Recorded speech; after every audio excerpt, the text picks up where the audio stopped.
Good morning guys! Ito na naman tayo. Ayan guys, nag-blend ako ng ground berry.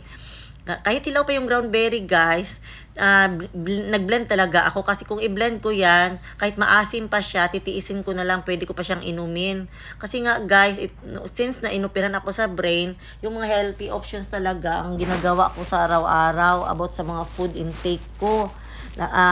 Lahat ng mga fruits na pwede sa akin, tinitake ko talaga, at lahat ng mga dahon ng mga herbs ay iniinom ko, mga dahon ng guyabano, dahon ng bayabas, dahon ng Indian mango, lahat yan nilalaga ko talaga guys at iniinom ko. At ayan yung mga shake na yan, puro healthy yan, hindi ako naglalagay ng sugar talaga dyan guys, kasi alam ko may natira pa talaga doon sa brain ko since nung inoperahan ako. So tutunawin ko talaga siya guys sa paraan ng mga food intake ko, kaya ganyan talaga ako ka-strict pagdating sa mga pagkain ko, mga gulay at yung hard-boiled egg, pati mga nuts guys.